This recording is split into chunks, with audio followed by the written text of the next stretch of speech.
آپ کا تعارف؟ میرا نام جی خالد ہے جی. اور غیر احمدی ہوں. ہاں, کہاں کے رہنے والے ہیں؟ ادھر روٹرڈیم سے آئے ہوں. اچھا, نہیں پہلے پیچھے سے کہاں سے ہیں آپ؟ لاہور سے؟ سیالکوٹ سے. سیالکوٹ کے. اچھا جی. کب سے آئے ہوئے ہیں؟ مجھے ہو گئے ہیں 10 برس ہو گئے ہیں. اچھا, فرمائیے. میرا سوال یہ ہے آپ سے جی کہ مرزا صاحب نے درجہ بدرجہ اپنا نا دعویٰ کیا ہے. ٹھیک ہے, بالکل ٹھیک ہے. زیادہ علم تو نہیں ہے مجھے, جی. لیکن جیسے سنا ہے کہ پہلے خلیفہ کا کیا تھا دعویٰ؟ نہیں, امام مہدی. امام مہدی کا. ٹھیک ہے. پھر عیسیٰ. اچھا ٹھیک ہے, مجھے نہیں ہے اتنا علم, ویسے جو سنا ہے میں بتا رہا ہوں. اچھا, مجھے علم ہے نا, میں بتا رہا ہوں. جی جی. مولوی کہتے ہیں جی کہ انہوں نے درجہ بدرجہ جی دعویٰ کیا ہے, جی جس کا مطلب اپنے نفس سے باتیں بنا رہے تھے. پہلے چھوٹا دعویٰ کیا, پھر اس سے بڑا, پھر اس سے بڑا, جی. یہاں تک کہ پھر نبی اللہ اپنے آپ کو کہہ دیا. اگرچہ امتی نبی کہا, مگر کہا تو صحیح. جی جی. نبوت کا بھی دعویٰ کر دیا. جی, نبوت کا بھی کیا. اور پھر اس پہ بس نہیں کیا, کرسچن ہونے کا بھی دعویٰ کر دیا کہ میں ہی وہ کرسچن ہوں جس کا ہندو انتظار کر رہے تھے. اور پھر یہ دعویٰ کیا کہ بدھ بھی میں ہی ہوں, زرتشت بھی میں ہوں, دنیا کے جتنے آنے والے تھے جو اس زمانے میں آنے تھے وہ میں ہی ہوں. تو مولوی اس پر خوب مذاق اڑاتے ہیں, کہتے ہیں لو جی مرزا صاحب سب کچھ ہو گئے. اور اس سے ثابت ہوا کہ نفس کے دعوے تھے, ایک دعوے پہ تسلی نہیں, اور آگے پھر اور آگے پھر اور آگے. ٹھیک ہے, یہی اعتراض ہے نا. جی جی. اب عیسائیوں کا رسول اللہ علیہ وسلم پہ اعتراض سن لیں. عیسائی کہتے ہیں پہلے صرف مکے والوں خاندان کا رسول بنے اور کہا کہ اپنے خاندان والوں کو ڈراؤ. پھر مکے اور اس کے ارد گرد لوگوں کے رسول بن گئے, مشرکوں کو بلایا. پھر اور ہمت پڑی تو پھر اہل کتاب کے بھی رسول بن گئے. پھر اور دعویٰ بڑا کیا تو ساری دنیا کے رسول بن گئے. تو کہتے ہیں یہ تدریج بتا رہی ہے کہ یہ نعوذ باللہ من ذالک جھوٹا ہے.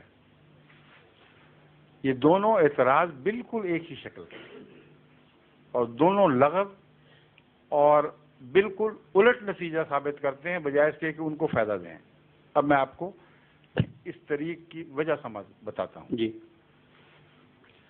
اگر کوئی شخص یہ دعویٰ کرے کہ میں نے فلاں کام کیا ہے اور وہ سمجھے کہ اس سے مجھے لوگ بڑے گلے میں ہار ڈالیں گے اور خوشی کا اظہار کریں گے, اور یہ دعویٰ کرتے ہی اس پہ پتھر پڑنے شروع ہو جائیں, تو اگر وہ جھوٹا ہو تو وہ دعویٰ واپس لے گا یا اس سے بھی بڑا دعویٰ کرے گا؟ اس سے بڑا دعویٰ کرے گا. اگر جھوٹا ہو تو جھوٹا ہو تو واپس لے گا. جی جی. سمجھے کہ نہیں؟ جی جی. سیاستدان دیکھے نہیں آپ نے اپنے؟ جی جی. وہ کوئی دعویٰ کرتے ہیں, اعلان بھی کر دیتے ہیں, اخباری بیان دے دیتے ہیں, جب آگے سے ذرا مار پڑنے لگے تو کہتے ہیں نا ہم نے تو نہیں کہا تھا. جی جی. وہ غلط سمجھا ہے. جی جی. جھوٹا آدمی کوئی ایسا دعویٰ کر ہی نہیں سکتا جس کے نتیجے میں اس کو جوتیاں پڑیں. جی. اس پر پتھر پڑیں. جی. اور اگر غلطی سے کر بیٹھے تو توبہ کرتا ہے, اگلا قدم نہیں اٹھایا کرتا. جی. بس اللہ تعالیٰ کا سب نبیوں سے یہی سلوک ہے. ان کی سچائی کی علامت ہے کہ ان کی مخالفت ہوتی ہے. جی. اور مخالفت کا خدا کو شوق نہیں ہے, اپنے پیاروں کو دکھ دینے کا مقصد تو نہیں ہے, مگر یہ مجبوری ہے کہ جب تک وہ دکھ نہ اٹھائیں ان کی سچائی ثابت نہیں ہو سکتی. جی. بس حضرت صلی اللہ علیہ وآلہ وسلم نے جب پہلا دعویٰ کیا تو اس کے نتیجے میں شدید مخالفت ہوئی. جی. اگر اپنے نفس کی خاطر دعویٰ کیا ہوتا تو اگلا دعویٰ اس سے بڑا نہ کرتے. جی. صرف مکے والوں کو دشمنی بنایا, سارے اہل عرب کو دشمن بنا لیا. اس کے بعد اس سے بڑا دعویٰ کر کے یہود کو دشمن بنا لیا. جی. پھر اس سے بڑا دعویٰ کر کے عیسائیوں کو دشمن بنا لیا. جی. اور پھر ساری قوموں کا رسول بن کر ساری قوموں کو دشمن بنا لیا. جی. جی. تو یہ آپ کی صداقت کا نشان ہے, نہ کہ آپ کے غلط ہونے کا نشان. حضرت مرزا صاحب کا سنیے. جی. جب آپ نے دعویٰ کیا کہ میں امام مہدی ہوں, جی. تو مسلمانوں نے کیسی آؤ بھگت کی آپ کی؟ کچھ پتہ ہے آپ کے قتل کے فتوے جاری ان کو آپ کے قتل کے فتوے جاری ہو گئے. جی. جی. جب آپ نے کہا عیسیٰ علیہ السلام فوت ہو گئے تو آگ لگ گئی ہندوستان میں مخالفت کی. جی جو پہلے تائید میں تھے وہ بھی مخالف ہو گئے. اور ابھی یہ کافی نہیں تھا، گویا کہ پنجاب میں سکھوں کی اکثریت تھی جو ہمارے قادیان کے ماحول میں تو بڑے سخت مضبوط جتھے سکھوں کے آباد تھے. آپ نے یہ اعلان کر کے کہ گرو بابا نانک نے جس ولی کی پیشگوئی کی تھی کہ وہ آئے گا وہ میں ہی ہوں. اور گرو بابا نانک مسلمان تھے، کوئی نیا مذہب نہیں بنایا، تو سکھ بھی مخالف ہو گئے. ہندوؤں کو یہ کہہ کر کہ کرشن ایک خدا کا قائل تھا اور اس نے جو آنے کا وعدہ کیا تھا میں اس کی طرف سے ہو کر تم لوگوں میں آیا ہوں. سارے ہندو، سارے آریہ آپ کے مخالف ہو گئے. جی جو باقی مذہب تھے ہر ایک کو آپ نے دشمن بنا لیا. یہ طریقہ کار کسی انسان کا ممکن نہیں ہے سوائے اس کے کہ وہ سچا ہو یا پاگل ہو.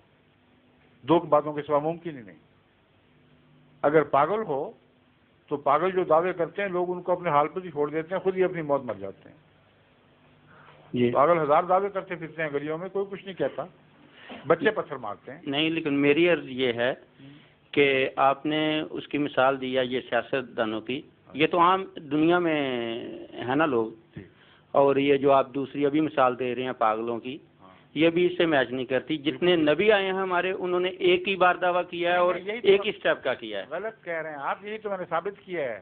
جی آپ تو عیسائیوں کے الزام کبھی آپ نے پڑھے ہی نہیں. اسلام کی تاریخ آپ نے کبھی نہیں پڑھی. میں نے تو رسول اللہ صلی اللہ علیہ وسلم سے بات شروع کی تھی. میں یہ بتا رہا ہوں کہ یہ نہیں کہہ رہا کہ ان کی مثالیں اس پہ صادق آتی ہیں، میں کہتا ہوں ان کی مثالیں اور ہیں، نبیوں کی اور ہیں.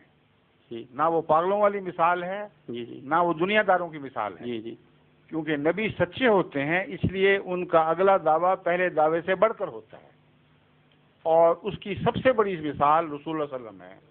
جی جی پہلا دعویٰ آپ نے عالمی رسول ہونے کا نہیں کیا تھا. پہلے دعوے میں عیسائیوں کو مخاطب نہیں فرمایا. مشرکین مکہ سے گفتگو بحث چلی اور قرآن کریم فرماتا ہے کہ انذر عشیرتک الاقربین، تو اپنے رشتہ داروں قریبیوں کو ڈرا. اور اسی لیے آپ پہاڑی پر چڑھ کر اپنے رشتہ داروں کو اکٹھا کر کے ان کو ڈراتے رہے. لیکن وقت کے ساتھ ساتھ آپ کا دعویٰ بڑھا ہے. اور یہی بات ہے جو عیسائی مستشرقین نے جو اسلام کا علم رکھ کر اسلام پر اعتراض کرتے ہیں، انہوں نے اپنی کتابوں میں ڈال کر کثرت کے ساتھ رسول اللہ صلی اللہ علیہ وسلم پر یہ حملہ کیا ہے کہ دیکھ لو یہ جھوٹا ہے. کیونکہ آہستہ آہستہ اس کا دعویٰ بڑھا ہے اور ایک دم نہیں کیا. حالانکہ اگر خدا کی طرف سے ہوتا تو ایک دم سارے دعوے کرتا. تو اب یہ اعتراض مسیح رسول اللہ صلی اللہ علیہ وسلم پر سچا ہے یا جھوٹا ہے؟ غور کریں. کیا واقعتاً ایسا نہیں ہوا کہ عالمی رسول ہونے کا دعویٰ بعد میں کیا گیا ہے؟ مکے سے ہجرت کے بعد کا دعویٰ ہے. اور پہلا دعویٰ مشرکین مکہ سے مقابلے کا ہے. پھر رفتہ رفتہ اہل کتاب داخل ہو گئے بیچ میں، عیسائیوں سے مقابلہ شروع ہوا. اور پھر آخری اعلان یہ ہے کہ میں قل یا ایھا الناس انی رسول اللہ الیکم جمیعا، اعلان کر دے کہ اے بنی نوع انسان میں تم سب کی طرف رسول بنا کے بھیجا گیا ہوں. یہ جو دعوی ہیں ان میں تدریج ہے. میں آپ کو یہ بتا رہا ہوں کہ یہ آپ کی غلط فہمی ہے کہ دعوی اگر آہستہ آہستہ بڑھیں تو جھوٹ کی علامت ہوتے ہیں. دعوی اگر آہستہ آہستہ بڑھیں اور ہر دعوے پر مخالفت بڑھے تو یہ سچ کی علامت ہوتی ہے. یہ میں سمجھا رہا تھا آپ کو.